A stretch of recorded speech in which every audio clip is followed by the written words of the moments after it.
여러분 안녕하세요. 잠이 쏠쏠 이야기에 오신 것을 환영합니다.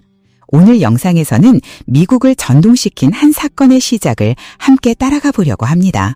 겉으로는 활발하고 자유분방해 보이던 한 여성이 사실은 거짓말과 은폐 속에 숨겨온 비밀을 드러내면서 충격적인 사건으로 이어지게 되는데요.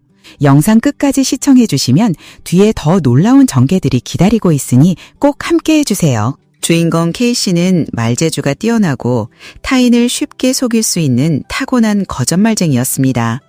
그녀가 꾸며낸 이야기를 들으면 사람들은 의심조차 하지 않았죠. 활발하고 파티를 즐기던 그녀는 고등학교 시절부터 매일같이 밤새 술집을 전전하며 놀았습니다. 며칠에 한 번은 새로운 남새를 데려오곤 했지만 부모님은 사춘기 반항쯤으로 생각하며 대수롭지 않게 여겼습니다. 시간이 흘러 K씨가 졸업을 앞두게 되자 자상하고 헌신적인 부모님은 그녀를 위해 성대한 졸업 파티를 열어주었습니다. 수백 명의 손님이 모이고 축하 선물까지 쏟아졌죠. 그러나 부모님이 졸업 증서를 보여달라고 묻자 K씨는 조금 더 기다려야 한다고 둘러댔습니다. 한참이 지나도 증서를 받지 못한 부모님은 학교에 직접 연락했고 그제야 딸이 대부분의 과목을 낙제해 졸업할 수 없었다는 사실을 알게 됩니다. 하지만 K씨는 아무렇지 않게 수많은 손님 앞에서 축하를 받고 부모님을 속였던 것이죠. 2005년 K씨는 19살의 나이에 임신 사실을 알게 됩니다.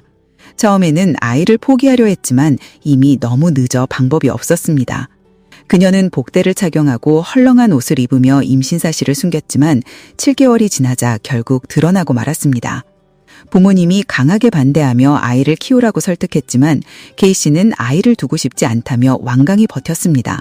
게다가 아버지가 누구냐는 질문에 사고로 세상을 떠났다고 얼버무리며 끝내 진실을 밝히지 않았습니다. 주변 누구도 그녀의 말을 믿지 않았고 결국 아이의 아버지는 미스터리로 남았습니다. 2005년 8월 9일 K씨는 딸을 출산해 케일리라는 이름을 지어주었습니다. 하지만 아이를 낳고도 그녀의 생활은 달라지지 않았습니다. K씨는 여전히 파티와 술자리를 즐기며 대부분의 양육을 부모님에게 떠넘겼습니다. 2008년 6월 16일 K씨는 어머니 신디 앤서니와 크게 다투게 됩니다. 이유는 간단했습니다. K씨가 일하러 간다며 집을 나섰지만 사실은 술집에서 친구들과 놀고 있었던 것이 발각된 것이죠.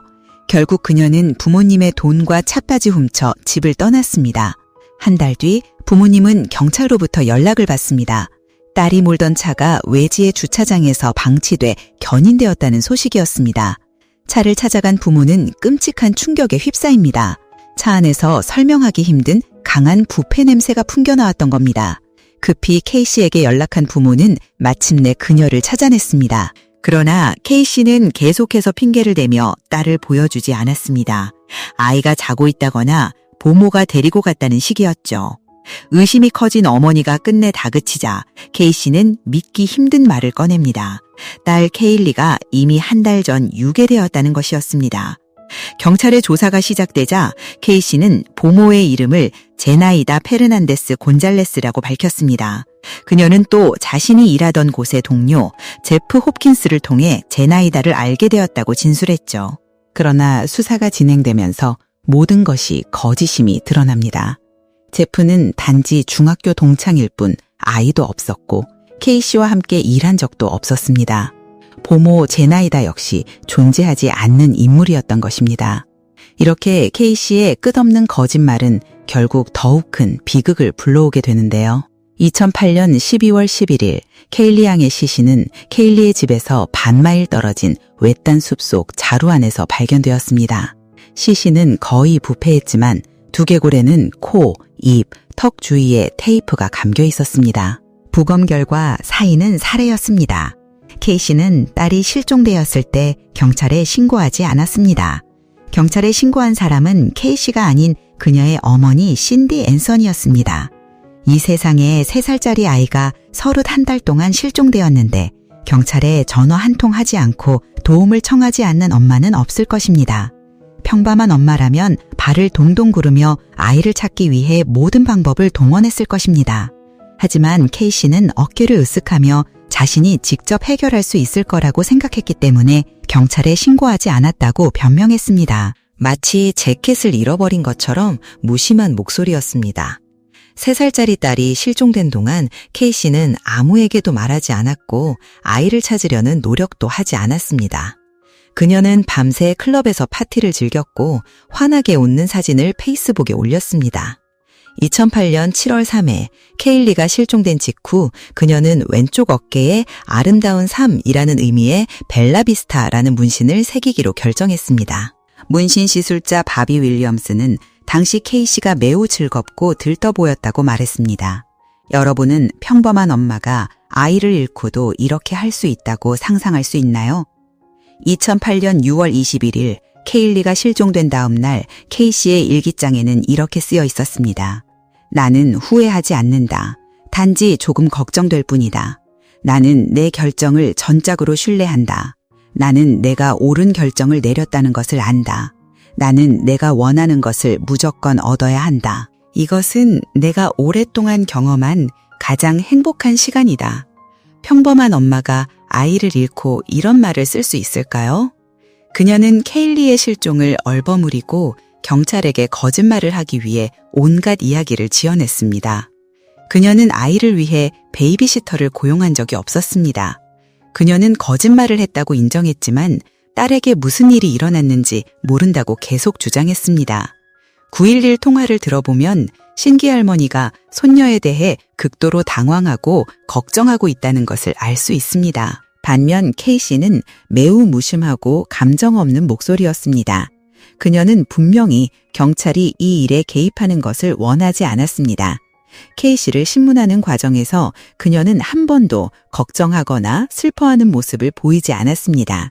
심지어 아이의 시신이 발견되었을 때 낯선 사람들도 울었는데 그녀는 경찰에게 평소처럼 웃으며 이야기했습니다. 수사 과정에서 경찰은 K씨의 차 트렁크에서 머리카락 샘플과 오염된 흔적을 발견했습니다. 비록 희생자의 혈흔이라는 결과가 나왔지만 이 증거만으로는 유죄를 입증하기에 충분하지 않았습니다. 이후 배심원단은 트렁크 내 공기를 감정하여 시신이 부패한 적이 있는지 확인했습니다. 테네시 대학교 인류학 연구소로 보내진 결과는 실제로 시신이 그곳에 있었다는 것을 증명했습니다. 경찰이 K씨의 컴퓨터 검색 기록을 확인했을 때 그들은 질식시키는 방법, 성공적으로 질식시키는 방법, 그리고 경찰이 나중에 그녀의 차에서 발견한 특정 마취제 사용 방법과 같은 키워드를 찾았습니다. 2008년 10월 14일 K씨는 1급 살인, 아동학대, 과실치사, 위증 등 7가지 혐의로 기소되었습니다. 하지만 그녀는 무죄를 주장했습니다.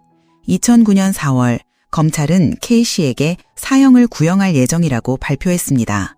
2011년 5월 K씨 재판에서 그들은 그녀가 딸에게 약을 먹이고 코와 입에 테이프를 붙여 질식시킨 다음 며칠 동안 시신을 트렁크에 숨겼다가 숲에 버렸다고 주장했습니다. 그러나 K씨의 변호인 호세 바에즈는 케일리가 2008년 6월 16일 가족 수영장에서 우발적으로 익사했다고 말했습니다.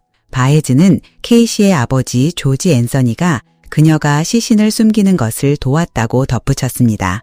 바에즈는 또한 K씨가 아버지와 오빠에게 성적 학대를 당했다고 폭로하며 그녀가 딸의 죽음을 은폐한 것은 오랫동안 그 비밀을 침묵했던 방식과 같다고 변호했습니다. 조지 앤서니 씨는 호세의 주장을 강력히 부인했습니다. 재판 과정은 약 6주 동안 진행되었습니다. 2011년 7월 5일의 최종 공판은 전국에 생중계되었고 엄청난 시청자 수를 기록했습니다. 법정의 좌석은 사람들로 가득 찼고 법원 밖에도 많은 인파가 몰려들었습니다. 플로리다주 제9구역 항소법원의 12명으로 구성된 배심원단은 10시간 40분의 논의 끝에 살인 및 과실치사 혐의에 대해 K씨에게 무죄를 선고하고 허위 진술 혐의에 대해서만 4년의 징역형과 약 4,000달러의 벌금을 부과했습니다. K씨는 선고 대기 구금 기간을 포함하여 2011년 7월 17일에 석방되었습니다. 배심원 중 한 명인 제니퍼 포드는 판결이 내려진 후 자신들이 울었고 극심한 고통을 느꼈다고 말했습니다. 저는 그녀가 무죄라고 말하는 것이 아니라 단지 증거가 불충분했다고 말하는 것입니다. 죄를 증명할 수 없다면 형벌을 결정할 근거도 없습니다. K씨의 DNA는 접착 테이프나 다른 어떤 물건에서도 발견되지 않았습니다. 10년 후 배심원단은 무고한 케일리에게 정의가 실현되지 않았기 때문에 이 사건이 영원히 그들을 괴롭힌다고 말했습니다. 이 사건의 판사 중 한 명은 케일리라는 이름을 들을 때마다 여전히 가슴이 아프다고 말했습니다. 하지만 케이시 앤서니는 전혀 괴로워하는 기색이 없었습니다.